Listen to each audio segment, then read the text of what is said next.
Oi, vamos conversar? Hoje eu vou tentar pintar um marcador com cores que combinem com essa leitura atual minha para usar no livro, usando essa imagem que eu vou colocar aqui na tela, que eu achei no Pinterest, como sempre. Como é só uma imagem, não é um vídeo, não é um guia passo a passo também, eu vou tentar adivinhar como foi feito. Vamos ver se eu consigo fazer. Não vou me apegar tanto ao resultado, mas à tentativa. Para isso eu uso esse bloquinho aqui que eu tenho de folhas A6. E eu corto a folha no meio, aí fica um tamanho perfeito de marcadorzinho. Já fiz um teste das cores para achar o rosa e o verde no meu estojo que mais parecem com as cores da capa. Enquanto eu pinto, eu vou falar sobre livros.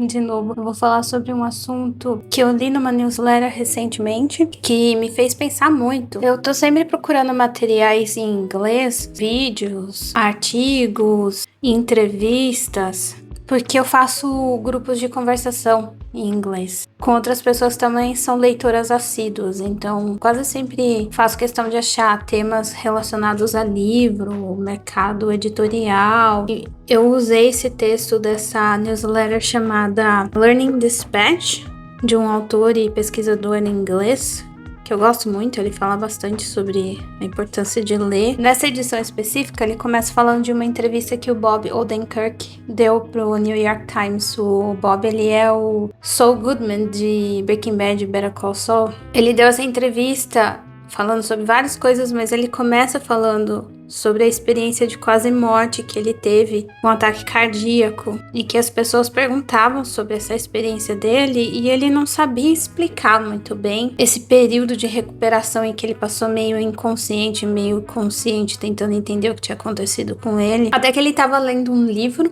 uma ficção científica. Uma passagem desse livro tocou totalmente ele, como se estivesse descrevendo exatamente o que ele tinha sentido nesse período. Era uma ficção científica, inclusive eu acho que fala sobre viagem no tempo ou looping no tempo. Não tinha absolutamente nada a ver com a experiência com que ele tinha vivido. E mesmo assim, aquela autora, que nem tem a mesma nacionalidade que ele, conseguiu descrever o sentimento que ele estava tentando entender dentro dele. E aí, a partir desse trecho da entrevista, o Carl Hendrick, que é o autor dessa newsletter, Learning Dispatch, escreve um texto muito bonito sobre o poder que os livros têm de fazer com que a gente se entenda melhor a partir das palavras de uma outra pessoa que nem conhece, que a gente nem conhece, a partir de palavras de estranhos. Esse trecho da entrevista do Odenkirk marcou bastante o Hendrick, porque é um exemplo bem claro de como os livros conseguem tocar a gente, ajudar a gente a elaborar algumas coisas que a gente ainda não tinha nem conseguido elaborar para nós mesmos. O livro não deu uma experiência nova pro Odenkirk.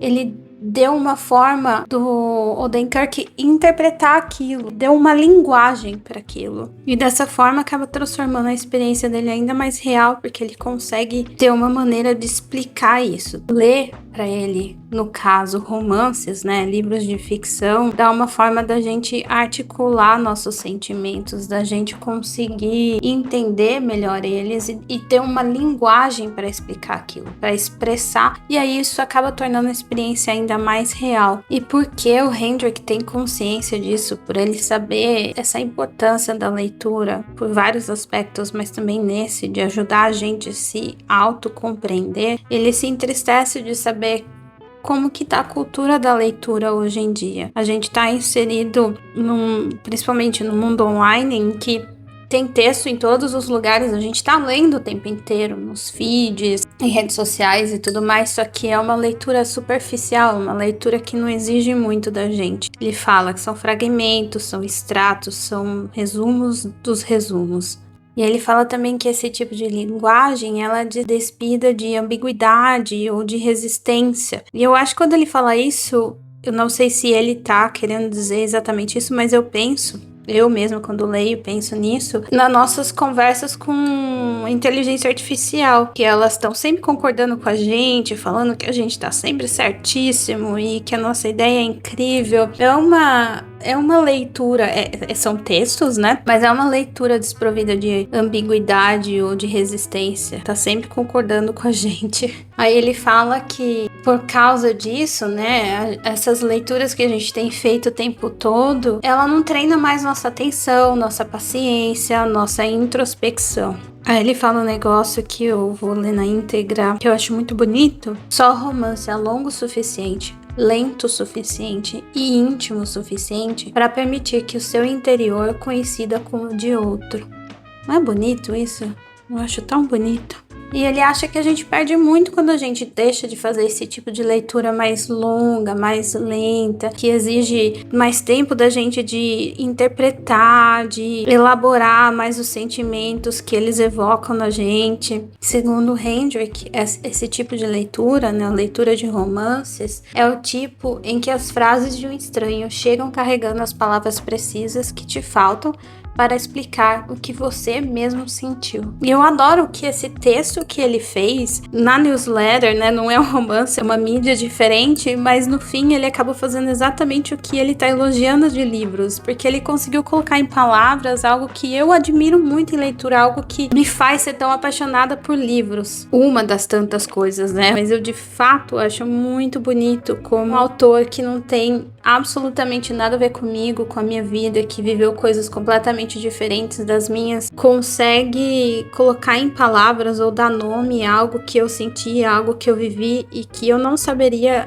escrever ou me expressar de uma forma tão precisa. E aí, obviamente, eu vou querer saber de vocês se isso já aconteceu com você, se algum livro já conseguiu colocar em palavras ou dar um nome a algo que você viveu, ou se já te ajudou a passar por alguma coisa. Só de ler numa ficção, num romance, se aquilo te ajudou a entender algo que você estava se sentindo ou alguma experiência que você já tinha vivido. Tô gostando do resultado, era para ser uma coisa mais abstrata, que depois de seco vou finalizar com os pontinhos assim, então não era para ficar nada muito definido, era realmente para a tinta parecer que estava se espalhando pela página. Eu acho que esse papel não é muito bom porque a tinta fica marcada, tá vendo que tem uma bordinha aqui, mas eu acabo até gostando desse efeito, para dizer a verdade. Mas o que eu tinha para dizer é basicamente isso. Eu vou deixar o link da newsletter e do vídeo da entrevista do Odenkirk, caso vocês queiram assistir e ler. Compartilhem comigo se isso é algo que já aconteceu com vocês, se vocês já tinham pensado sobre isso. Eu vou deixar secar e finalizar com essa caneta aqui para fazer as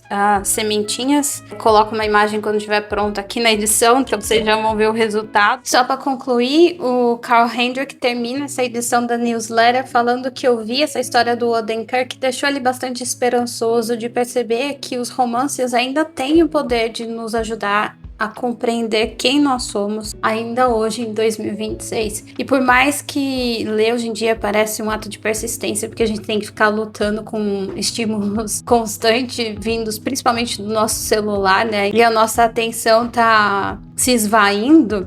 Eu tenho esperança também, igual o Hendrick. Os livros vão continuar sendo essa forma da gente se conectar com outras pessoas e da gente se encontrar de alguma forma. E é isso. Obrigado por ouvir e até o próximo vídeo.